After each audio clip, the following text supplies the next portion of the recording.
Willie D Live. What's up, family?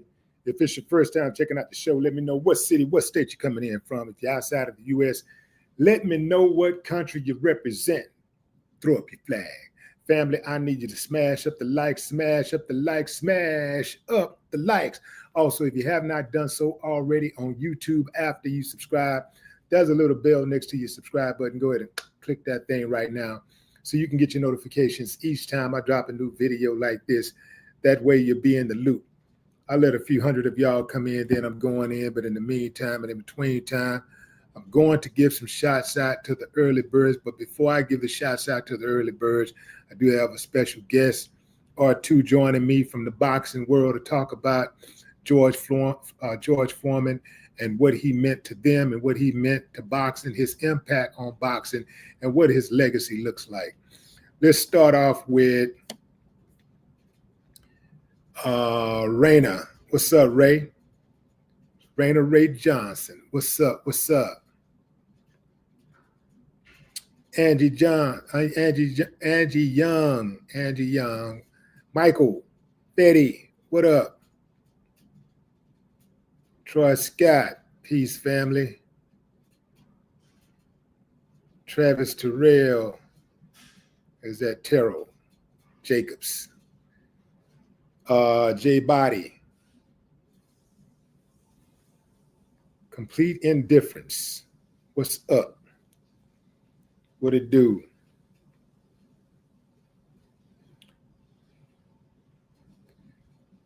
Yeah, fam. Feels like we're really nearing an end of an era, right? So we got, yeah, we are. We're there, fam. We are there. The end of an era.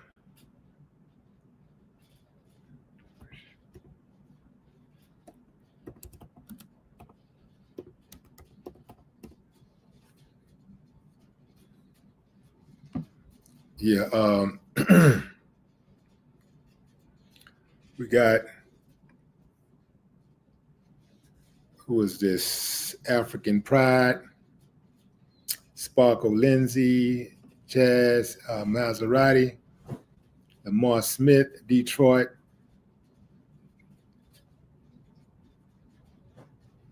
Jacobson Wealth. What's up, Big Rogers? Going in, fam. Going in. Let me put a pick up of the champ. George Foreman.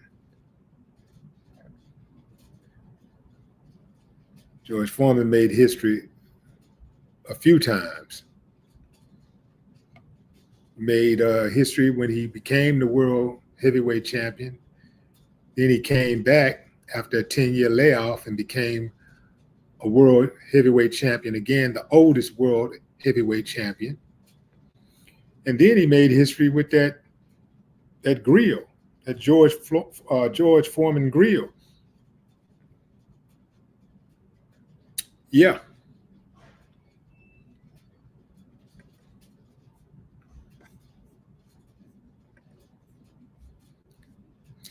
You're just not joining, fam. Boxing legend George Foreman has died at the age of 76.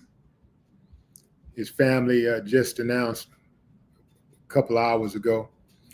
Big George, a two-time heavyweight champion, participated in some of the most important boxing events of all time.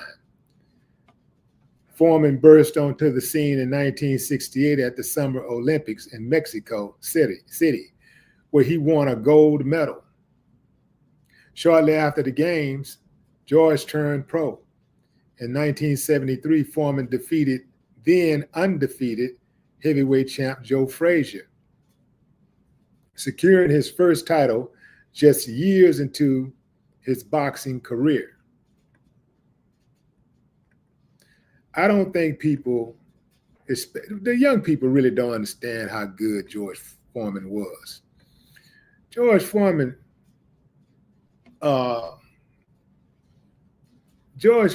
was like Man, a beast. What he did to the fighters, George Foreman literally broke bones when he would fight fighters.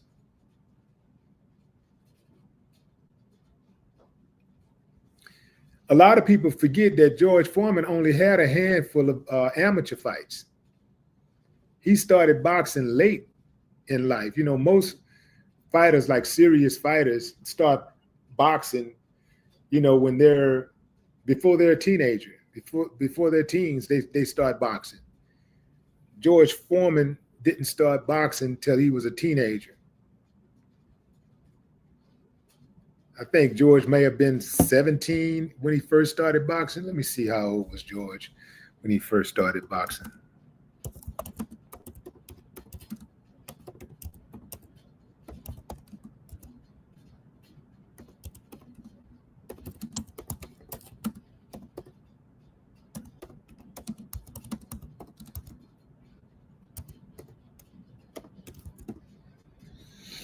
So George Foreman,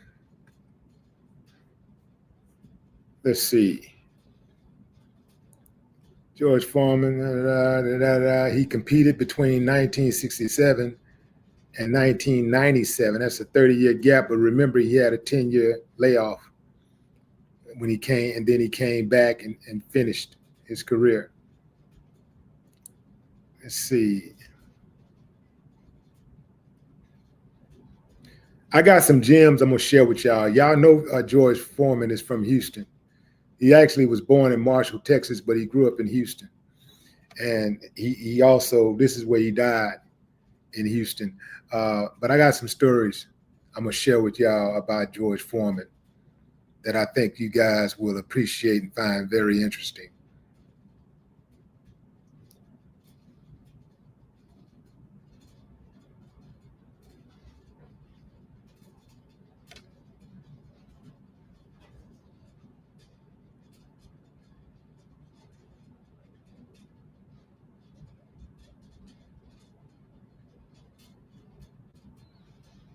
I was trying to find, well,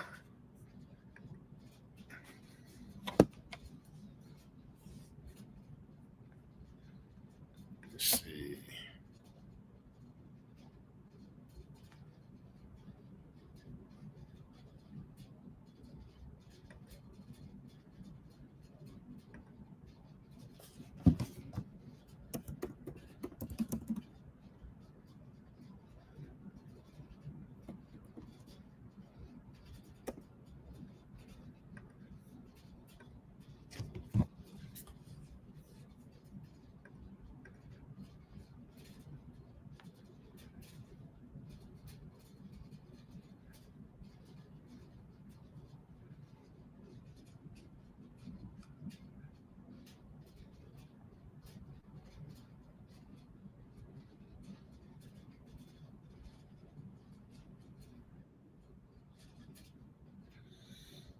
All right. As I was saying, fam, I'm going to share some details with y'all about George Foreman. But first, and I got a special guest, Reggie Johnson, is joining me in a few minutes. But first, I'm going to give y'all a rundown on what has transpired over the past few hours. We lost another legend, Big George, two-time heavyweight champion, participated in some of the most important boxing events of all time. He burst onto the scene in 1968 at the Summer Olympics in Mexico City, where he won a gold medal. I don't understand. I say, y'all don't understand the magnitude of what he did to be able to come out of the shadows, to be able to be a virtually unknown fighter and ascend to the top of the game and win a gold medal after only fighting for like a couple of years or so. To do that in the heavyweight division, the most storied division of boxing, that ain't easy. It takes somebody very special to be able to do that. Shortly after the games, George turned pro in 1973, and Foreman defeated then undefeated heavyweight champ Joe Frazier, securing his first title just years into his professional career. After defending the belt twice, George, 25 years old and unbeaten, faced Muhammad Ali in 1974 in one of the most memorable boxing matches ever, coined the Rumble in the Jungle in Zaire. Ali shot Foreman, winning by an 8-round TKO. Years later, the men would become very close. When Ali died in 2016, George said, "I lost my best friend." In 77, George Foreman retired and began as an ordained minister shortly after hanging up his gloves. We're going to come back to that. When George Foreman was an ordained minister in 1977, we're going to come back to that. George dedicated his life to God and preached at a Houston area church. After a 10-year hiatus from the sport, George announced his comeback in at nearly 40 years old in 1988. Despite no longer having crushing power punches he had in his earlier days, Foreman once again became heavyweight champ in 1994 at the age of 45, defeating 26-year-old Michael Moore. And there's a lot more, and we'll get into that as we go on. But George Foreman dead at 76 years old today, March 21st, 2025. And joining us right now is the 3-time world champion, Reggie Johnson, who is also from H-Town. You dig what I'm saying? Let's get Reggie in here. What's up? What's up, Reg? Hey, Willie D, how you doing, brother? Okay, you got a bad echo. Do you got any apps open on your phone? Close any apps that you have open.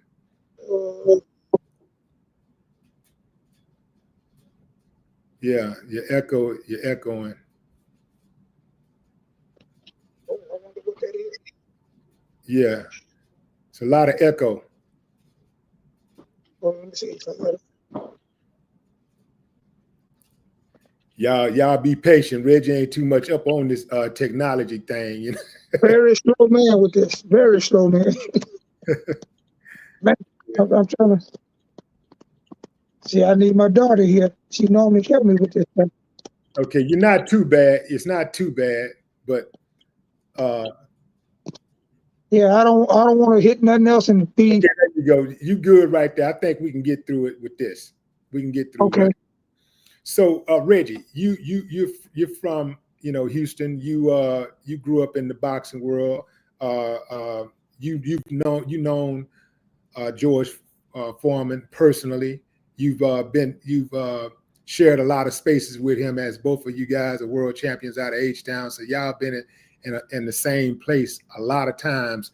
Whether it be being at a boxing match or doing autograph signings or what have you. What is your fondest memory of Big George?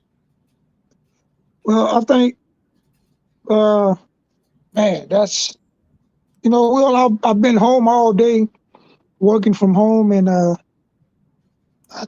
take off and go to Don Ramon's. There's a hangout spot over here in the area, and I get to Don Ramon's and they start telling me about George. I'm like, man, I said, what? What you mean George is dead? And then, why? I mean, I don't understand why come I don't know this here already, and this happened earlier today. Yeah. It's crazy, man. But George is originally from Marshall, Texas. I think he came here when he was like 13, 14. Moved to Fifth Ward, where we from, and he grew up with my dad, my mom, and my uncle and them, and George went on to become the heavyweight champion of the world. And this, I've been to his church a lot of times, man. I haven't been in a while, but it's and this is really crazy because I was just telling somebody, I said, well, I'm gonna start going to different churches, so I'm gonna go back to George Church. And, today and I'm just finding this out when I get to Don Ramon's. I've been home all day working from home, and I didn't even know this, man. It's Yeah. man.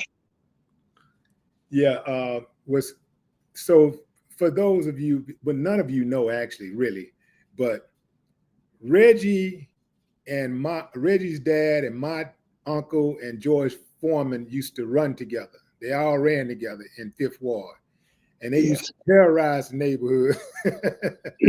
Yeah. but but fortunately and ironically, all of them made it out and actually made something of themselves. You know what I'm saying? Like they all made it out, and they all either one of them could have went in any direction at any time, but they were able to persevere.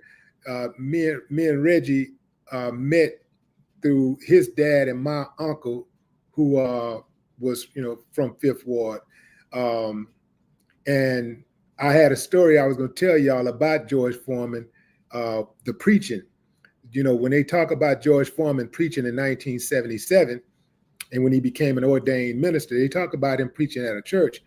But this is how close I remember, how close in proximity I was to George Foreman before I ever met him. So I'm living in Collinsworth Apartments in Fifth Ward, and out of my window, I can look out of my window and I see on the corner where the Texaco station used to be.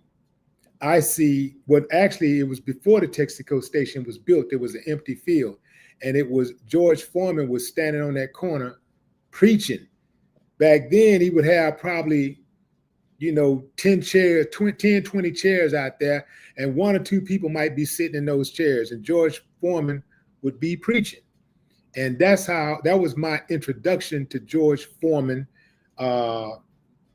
in the flesh.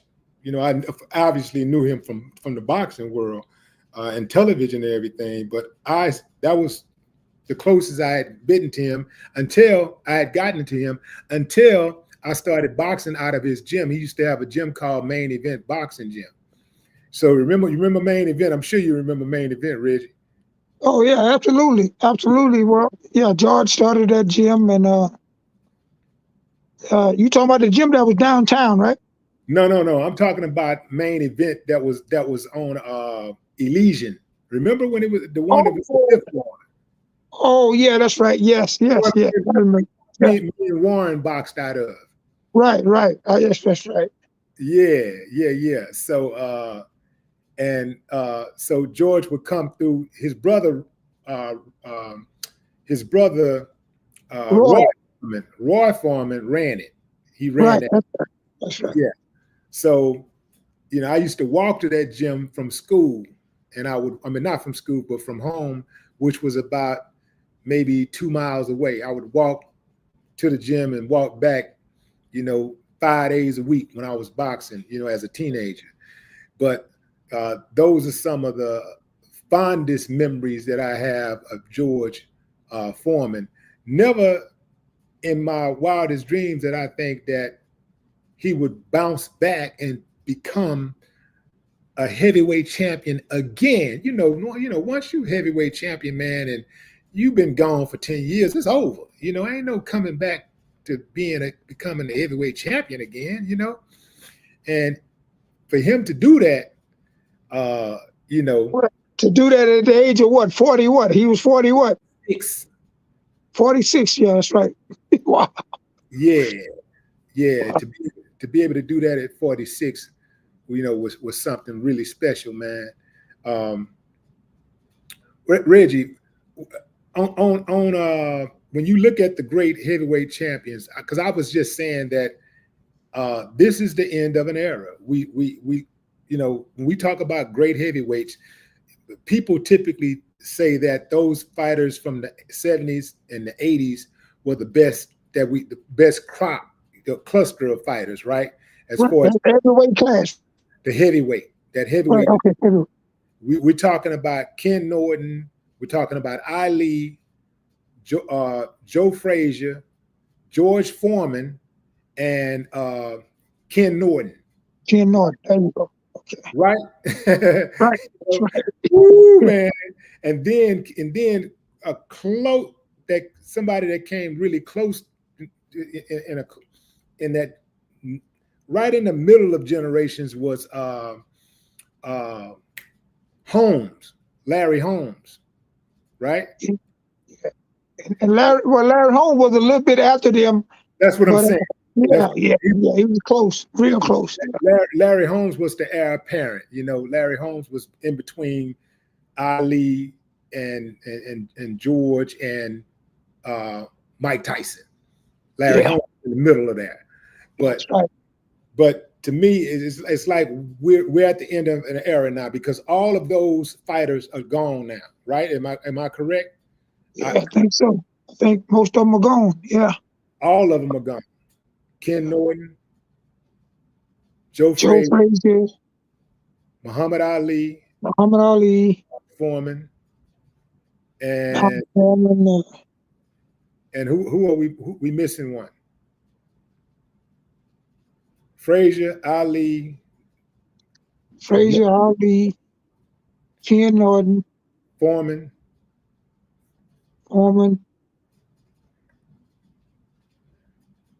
I think that's it. No. I'm pretty sure we're missing one. Because it was like 5 of them, man, that was just, was just dogging the division. Just right. On any given night, any one of those guys could win that fight. Let's see. I'm trying to think who that is, man. Hold on. Because, Larry Holmes came like a little after them at the end of it. Ali was, that's really a fight Ali shouldn't have took, but, business. I know he did it for the business. And Larry Holmes used to spar with Ali. He got Ali ready for a lot of his big fights when he was in his prime. Right. So I'm trying to think who that other guy. So we had, let me see.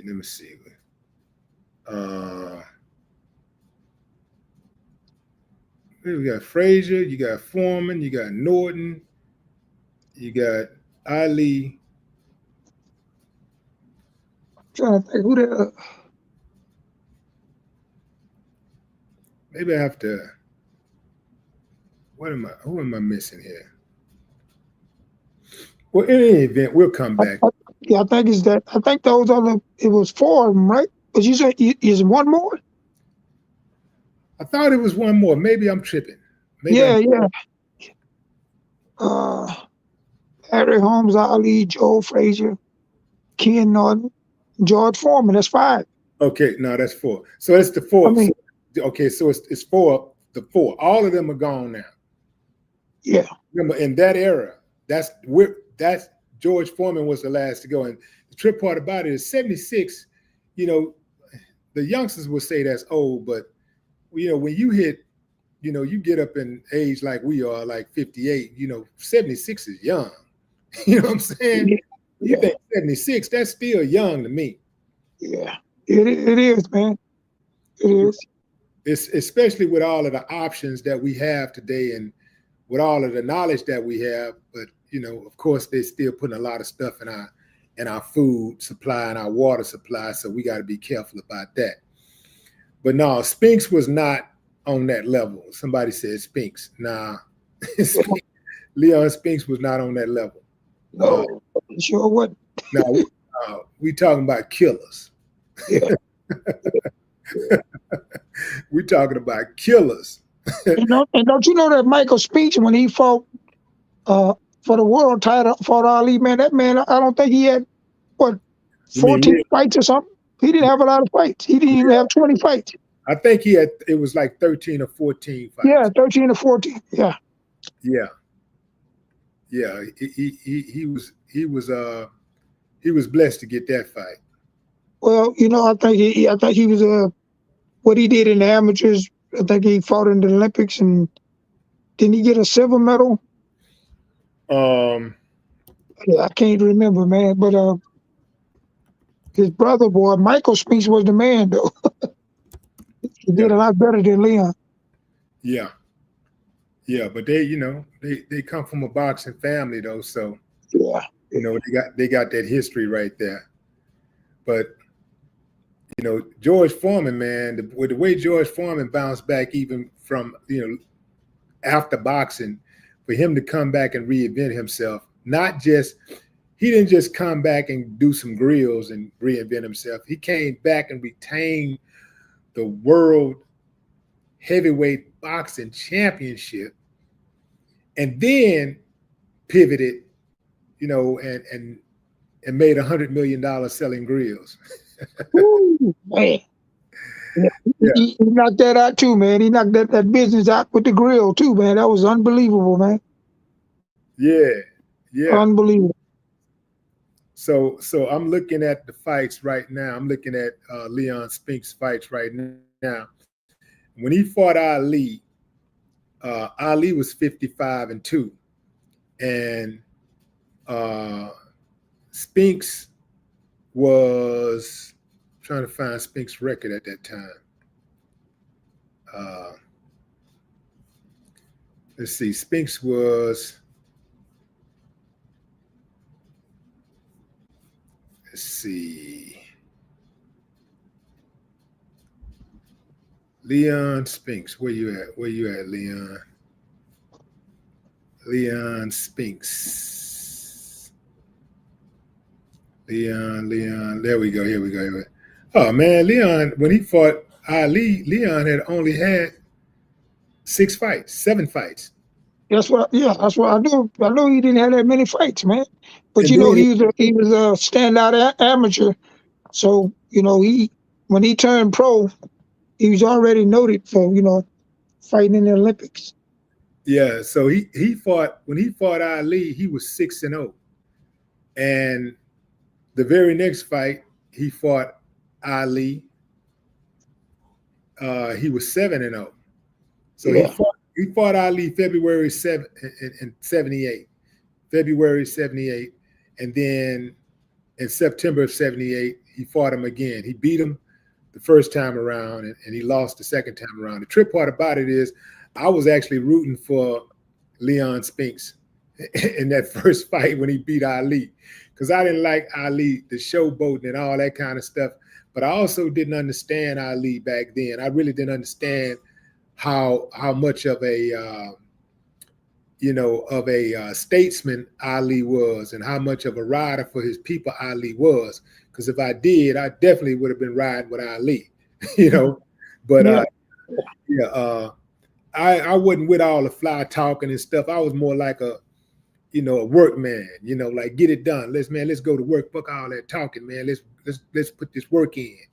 But by the time that Ali, fought Larry Holmes, a couple of years later, back in October of 1980, yeah, I was totally sold on Ali. Well, that was my hero, man. I loved Ali, and when I started boxing at the age of 12 and really got to know some of the fighters, man, that Ali was he was a standout guy, and I loved Muhammad Ali, man. Tried to fight like him, tried to talk like him. Mm-hmm. Man, unbelievable, man. Yeah. Unbelievable. What do you think would have happened if Ali and Foreman had a rematch?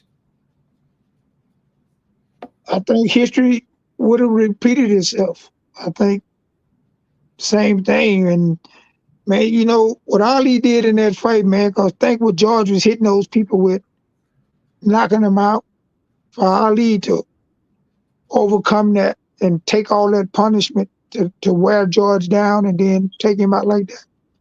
Hey, man, that was unbelievable, unreal. You know why I say I think it might have went different? Because George Foreman was a fast learner. So if he made a mistake once, he would seldom make that same mistake again. Right. Except when he named all his kids George. Hey, man, that was, Even the girls was named Georgetta. Georgetta. There you go. You're right. You're right. Like, come on, man. You know, like, come on, man. Come on, man. Man, we got a billion names out there, bro.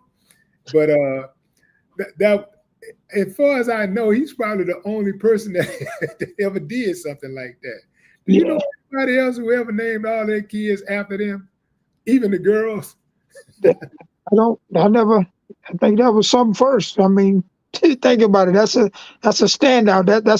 That's what he did in the ring is noted, but that's noted too. People will remember him for doing that. And George, he's from Marshall, Texas, but he came here, I think he was 12, 13 or something like that, and came straight to Fifth Ward. So he was raised in Fifth Ward as well, like us. Yeah. I'm gonna fire off right quick, send something out real quick, because in my rush to cover this story and pay homage, I forgot. Actually, it kind of slipped my mind to reach out to somebody that definitely need to chime in on this conversation. Hopefully he's available. Let's see. Let me send this out right quick.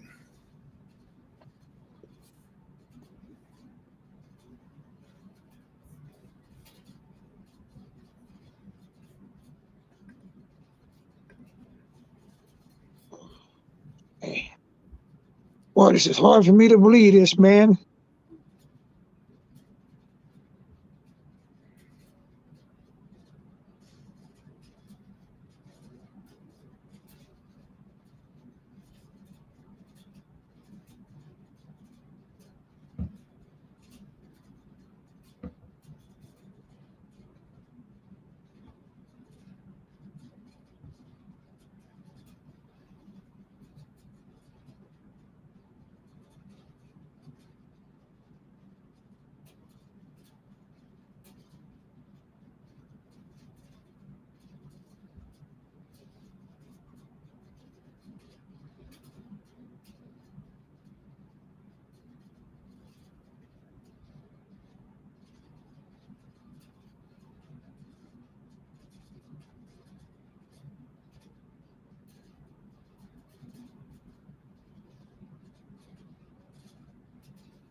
Yeah, you're right there. You there, Reggie? Am I aware? Yeah, I'm here. Yeah. Okay. Cool. I see you. So, family, if you're just not joining, we're talking about the passing of boxing legend George Foreman. George Foreman became the oldest heavyweight champion in 1994 at the age of 45. I said 46 earlier, so I stand corrected. And at the age of 45, by defeating 26-year-old Michael Moore, who was 19 years his junior. Boy, that is, people don't understand how difficult something like that is. Can you explain that, Reggie? Explain the age gap.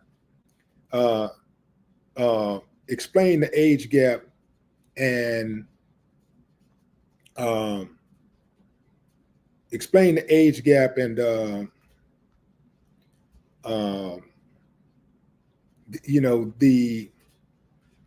and how, not just the age gap, but explain the age gap and the difference in stamina between a 45-year-old and a 26-year-old. Well, you got a guy, George, in the boxing ring. In the boxing ring, George in that fight, George was what, 46? George was 45. 45, okay. Michael Moore was 26. He's 26 years old, and boxing is the ultimate sport. Once you learn it, once you fight on that level, I mean, as you get older, you might not be able to do it as quick, as fast, as hard. Probably never go away, but it would be slower. But with George, think about it, man. The guy was giving George a lot of problems, but George waited and stayed in there and set the man up and caught him.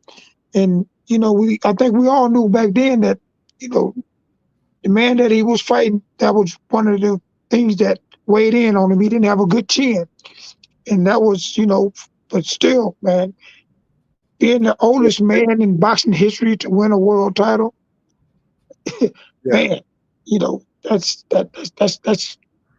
gonna be George Foreman for a long time. I can't, man, a long time before somebody, overcome that. Yeah, that's still considered one of the most impressive feats in sports history. Oh, absolutely. When you think of all of the greatest feats in sports history, we talking about incredible athletes in every sport that you can think of. We're talking about incredible, the best of the best in the world. Mm-hmm. And all of the great feats that we've seen throughout our lifetime. George got him one. Right. He got one of those. He got one of those. One of the greatest feats in sports history. He got one of those. What's the irony is that he was involved in two. One was his defeat, and the other he was victorious in. What's dope is that he capped it with a victory, not a loss. Right. Like the greatest feat came after. Hey, Willie D, excuse me 1 second. That's me calling you. I'm gonna need, cause my other phone I just see is low, man. I should have had you did it on this phone. But go ahead, finish saying what you were saying, and then send the thing on my other phone right there. The one that you just sent, the one the one I just sent you. Yeah, send it on there, okay. And then I'll go ahead, finish what you're saying though, because I got 10 for 5 minutes. Okay, hold on. I'm gonna send you the link first. Yeah. And I'll finish saying so we don't lose any time. That way, yeah, I only got 5 minutes. I should have. I wasn't even looking at this other phone. Yeah, that way you can. We don't have any downtime. Yeah. So you can click on that go ahead and click on that link and get on, and then once you get on, you can hang that phone up. Yeah. Okay. So you can. I just sent you the link. So go ahead and click on it.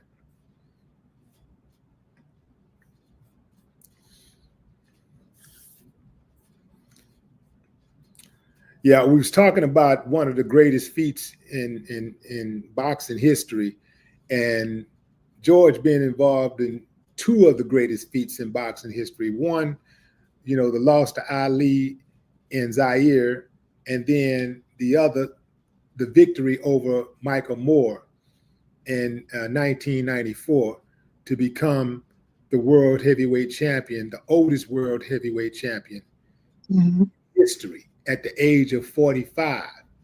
And what I was saying about it being so dope is that the victory came last. The victory came after, not before, which makes it even sweeter. Because it's one thing to say, okay, I'm involved in this great feat in boxing, and then I'm involved in this other one, but the last memory that you have is of defeat. No, the last one that we have is the comeback. You know what I'm saying?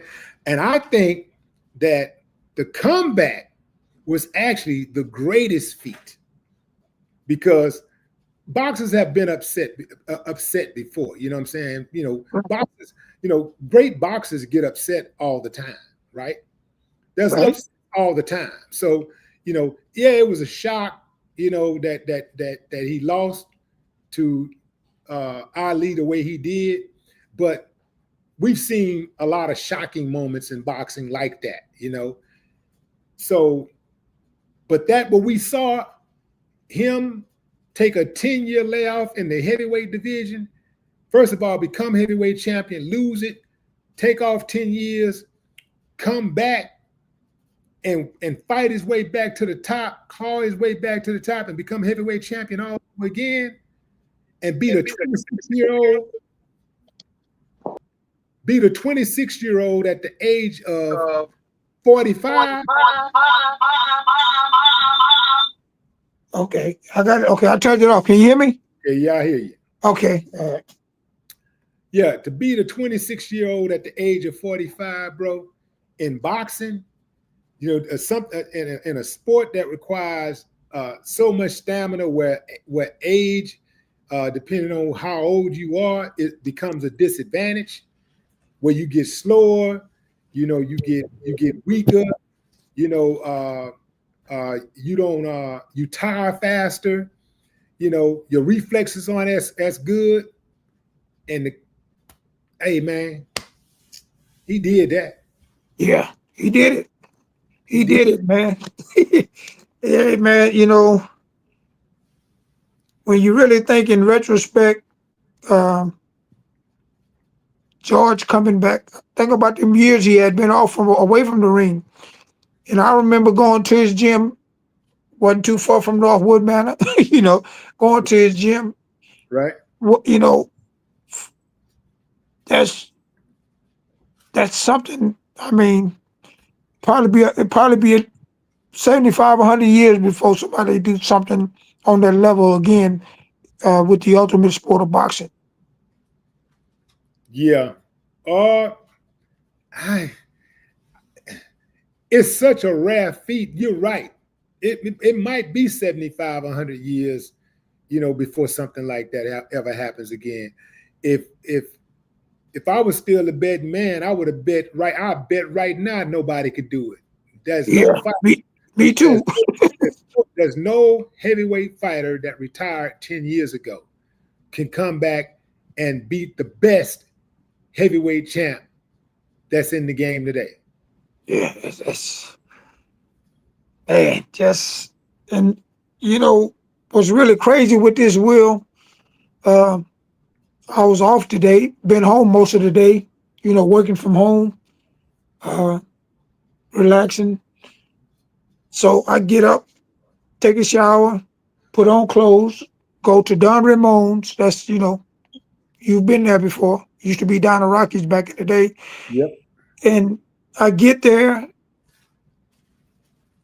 and then somebody there tell me this.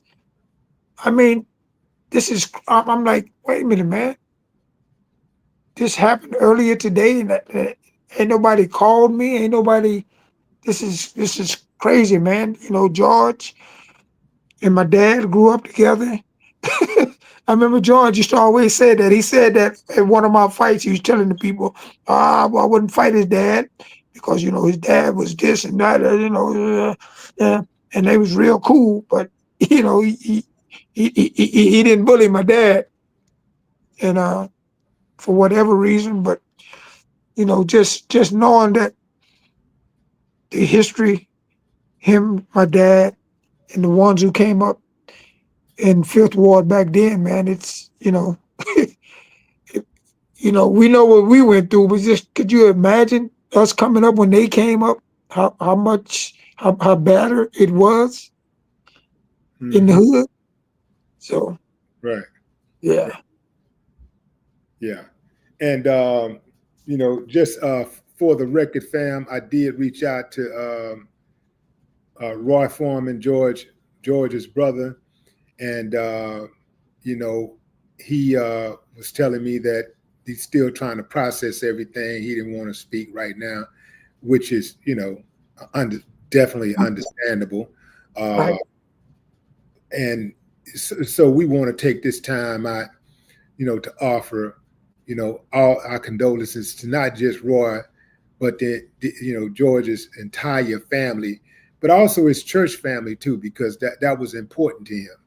Oh, absolutely. Yeah, his church family was very important to him.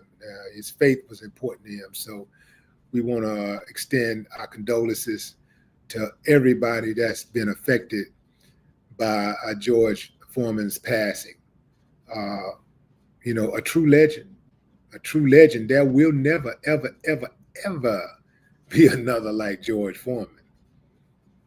And hey, Will, I used to go to his church too. Yeah, for a while I was going to his church. Man, there was a lot of people going to his church, and yeah, absolutely. Per Michigan says yes. Cecil Brown, he was one of the greatest, hands down. Miss Jazzy is in the building. Family hold up. Yeah. Sean Lunatic says condolences to the family. Sincerest condolences from China Carter. Cool Lady Cool. He was a nice man. Condolences to George family, friends, and church members. Amen. Connie Hodge. Yeah. Yeah, fam. That's the end of an era. I'm trying to think who went first. Was it Ken Norton? We had Ken Norton, Joe Frazier, Muhammad Ali, and not George Foreman, who many people consider to be the greatest, part of the greatest. Those four guys, many people consider to be the greatest crop of heavyweight boxers in history. Yeah. Yeah. Not only in the era, but in history. You're right, Will. Yeah. In history. Yeah, you didn't want to. That's when boxing was so dangerous that you don't go into the ring. You would be like, shit, I ain't doing that. Now today you can look at boxing, you be like, man, they ain't even fighting. They ain't even touching each other. Hell, I can do that. It's almost like rap now. A lot of these people that get into rap, they listen to these guys that's rapping. Man, I can do that. So that's how boxing has become to me. It's like a lot of these guys, they not even fighting. So people looking at boxing going, man, I can do that. Obviously, you can't do that. You can do what they do, run, but you can't get in there. You can't get in there and fight and take them hits and dish it out and exhibit pugilistic skills. That's different from just getting into the ring throwing punches. Yeah. That's what the man did that I'm talking to right now. That's what Reggie Johnson did. For how many years did you fight, Reggie? Was it 22 years or something? Well, I started at age 12. My last fight, I think I was 40, 41, 42. I'm talking about it as a pro. As a pro, I turned pro at 17 in 1984 after I lost in the Olympic trials. And my last fight was in 2008. You turned pro in 84, right? Yeah, 84. And my last fight was in 2008. So that's 26 and 8. 24 years. Yeah. 24 years. Yeah. You had a good run, man, and you made the sport look good, bro. You was a classic. What they call you? What they call them when you can whoop ass and you're a scholar, like a gentleman. You know what I'm saying? I didn't know they had a name they was using for that. What they call it? They got something called it. I think it's called a whoop his ass something. The whoop ass gentleman or something like that. Oh yeah, I never heard that one, Will. Yeah, I just made it up, but it sounds kind of good though. The whoop ass gentleman.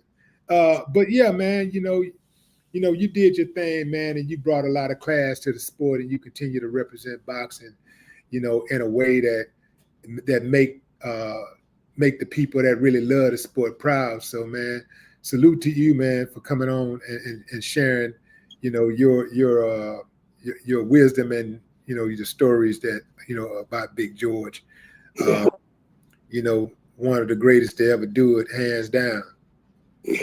you know, just knowing the history of boxing, when you think in retrospect, and when you had to live this, after George, because he was way before me, but it, the even with Ali and all these guys who paved the way for us, it's just like I'm trying to think of a rapper who was before you who paved the way for you. Will have you? Could Yeah, you come up?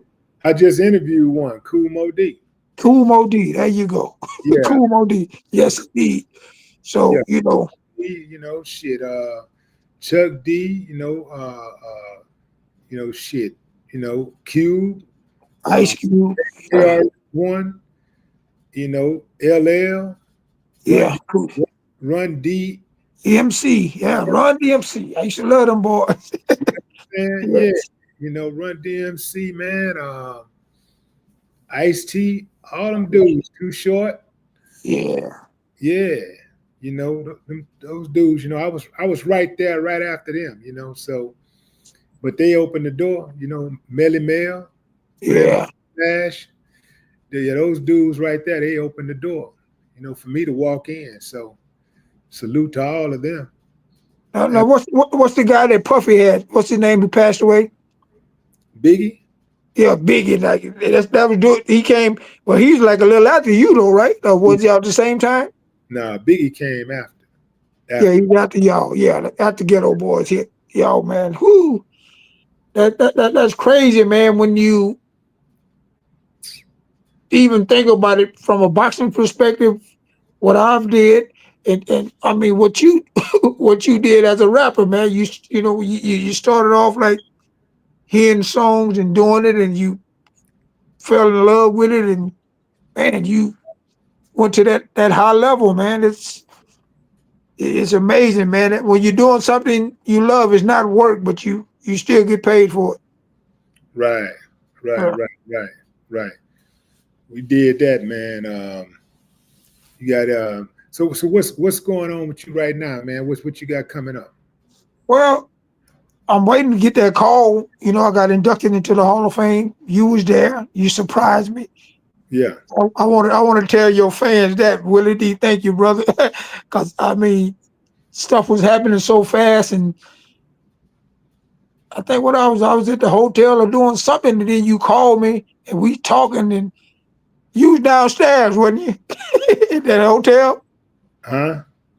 When you came to the Hall of Fame, you surprised me. I didn't know you was coming. Yeah, yeah, yeah, Yeah, yeah. That was, man.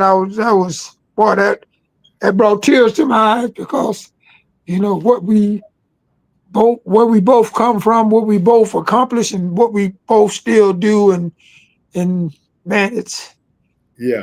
bro, it's yeah, Well, that was amazing, man. some things you can't miss for the world, bro. Some things is just like, some people have that concert that they can't miss. That concert that they can't miss. Right. For me, I take friendship seriously, so I knew how important it was for you to get in. So, when you got inducted, I had already started making my flight arrangements. I knew I was coming for certain. Yeah, yeah, I was not going to miss that, yeah, man, I was just doing my duty, like doing what a friend's supposed to do. well, Will, you also know that it's been 2-3 years ago, my name came up for the International Boxing Hall of Fame, the World Hall of Fame, Yeah, and I didn't make it that year, but that's why when I spoke at the place, I mentioned that, sometimes you gotta crawl before you learn how to walk. yeah, And now that I'm in the national, now the international, because trust me, man, I've been going there for what 8, 9, maybe 10 years, and 2005, I started going. The first time I went to the International Boxing Hall of Fame, and you know, whoever get put in there, man, I mean, sometimes you be like, wait a minute, how did this guy get put yeah, in there and he's not in there? But man,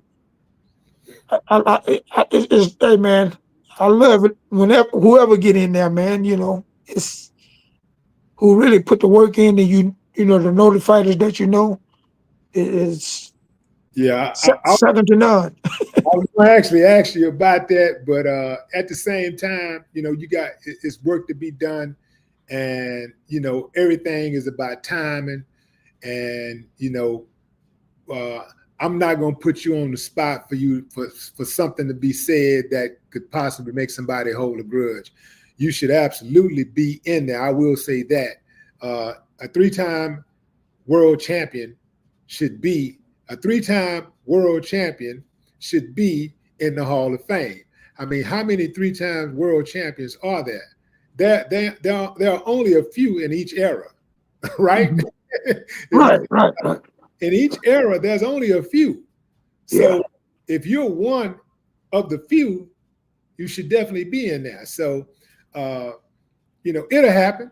It'll Oh happen. yeah. It's gonna happen. And my thing is, Will, you know, the thing I worry about the most, I know it's gonna happen one day, but my whole thing, I want to be here. Yeah, You know, I want to be here to be there. I read your mind. I read your mind. Yeah. And I look at it the same way, man. Like, man, if y'all gonna celebrate me when I'm here, man. Don't wait till I'm gone and then start being like, oh man, he did this. Oh man, what about this? You know, start listening to the music and going back like, damn, he wrote that, he did this, Nah, man, give it to me while I'm here. You know, while I can hear you. You know, that's why I respect Bun B so much, because Bun B been letting them know. Like Bun B, you know, I just saw a video today. And I reached out to Bun and told him, you know, how much I appreciate him speaking on it, because a lot of dudes over the years, I'm talking about my peers. Now I ain't talking about fans. I'm talking about my peers have told me, you know, in private, man, salute, man, you the realest, not one of the realest, you the realest, right? Yeah. That's the thing, right? And but they never said, you know, where everybody else can hear it. Mm-hmm. He put it in their face. Yeah. You know, just like, you know what? The irony is Pimp C used to put it in their face. Pimp C would tell them straight up, man, oh, Willie D first. You know, Willie D. You know, Pimp C would say it. And Bond says, you know, so ain't that something? They both come, you know, it's 2 for 2 in the same group that, you know, that feel the same way. So you know, that's why I respect them so much, man. And that's why we always click, man, because you know, it's a lot of people that talk, and you know, anybody can say how real they are, whatever, but action speaks louder than words. So Oh, absolutely. And we got to also understand, Will, not only from a rapping perspective, but from a boxing perspective and all perspectives, you know, there's little politics and politics that comes with, you know, with everything, brother. And I know that we both want to overcome all of them. absolutely. I just want to be here, man. I want to be here. I don't want to be, you know, I want to be here. Yeah, I just saw somebody. What's the trip, man? It's funny that you brought that up, because it was just yesterday I saw something where I can't remember who was that. Somebody died, and they were talking about naming a street after that person. After that person died, now here go the thing. If the person died and they're talking about naming a street after that person, obviously the person did something worth naming a street after them before they died. Yeah, So absolutely. why do you wait till they die to name the street after them? Now I get it, you know, people become more emotional, and you try to strike while the iron is hot when everybody's emotional, and they going like, oh, you know, because you don't miss your water till your well runs dry. And then you start thinking about a person's contributions, and you go like, yo, we need to do something. We need to do something. And so there's a emotional knee-jerk reaction to trying to do something for that person, to honor that person. But I say, man, give that person their flowers while they can smell them. You Absolutely. know, Absolutely. if you feel that person was that important, honor that person while they're alive. You know, let them see their name on the Walk of Fame. You know, put them in the Hall of Fame before they die. Don't wait till after they die, and then, oh, you know what? Yeah, that's man. You know what, man? He was really great. She was great at what she did. Let's put her in. Nah, man, give it to the man, give it to the woman before they die. That's the way I feel. Yeah, I feel the same way, Will. I'm with you 100% on that, bro. That's that's keeping it real right there because you know, there's very few people that stand out like Ali. I'm trying to think of some more guys, Michael Jordan, on that level. But man, with and that's another thing. When in the first from where you from, like myself, winning the world title, I was the first guy from Houston, born and reared, I think, to win a boxing world title. Mm-hmm. You know, hey man, I like when I first heard that, I was like, yeah, man, but they got the Rockies did one and this and that, they got that, and, baseball, but hey, man, I mean, that's really, it's really, it's deep, man. To be the first, that's history from your city, history from your family, your history from your neighborhood. Same thing with you with rap, and all noted rappers, all noted fighters. I mean, we have a story to tell, and we've done something that a lot of people didn't think we was going to do. We put in the work to do it. Yeah, for those of y'all who may not know, I'm talking to Reggie Sweet Johnson, 3-time world champion. Now check this out, y'all. This guy right here, me and him, we grew up together. We've been knowing each other since we were like 5 years old. And we also boxed on the same boxing team in the amateurs. And this guy right here, when I started rapping, he kept boxing. So when I was rapping, he would come pick me up and we go to the club and I compete in the rap contest, win, and then, we ride to the house and just have fun, just talking about what just went down. Yeah. This guy right here has always had my back, no matter what. This is one of these friends that you can't say nothing bad about Willie D around him without getting checked. You might get knocked out. I mean, seriously. Absolutely. You might Absolutely. get knocked out, depending on how he feel. You know what I'm saying? You might get knocked out. But this guy has always had my back. And, I go out of my way to make sure that it's reciprocated. You dig what I'm saying? One of the few, and I'm talking about a rare cat, right here. So salute, man. And I'm gonna let you go, man. But I appreciate you jumping on, man, and giving George his flowers, even in afterlife, because I know you did it before, because we used to talk about George all the time and his accomplishments and all this type of stuff. But you're doing it now, and it's just it's just the cherry on the top, paying homage. You dig what I'm saying?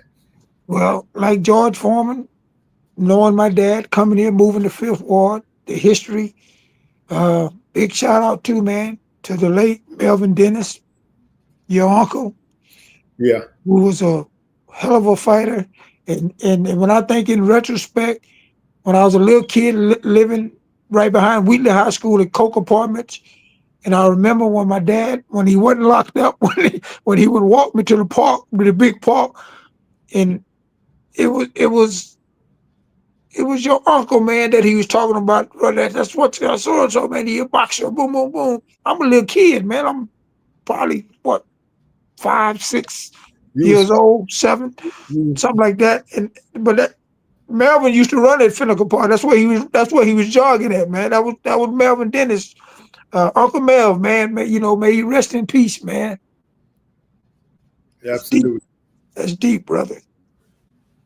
Fam, I'm gonna let y'all go, man. I appreciate y'all joining live. I could not let this night go by without paying homage to George Foreman, the legend, the one and only Big George. No more talk.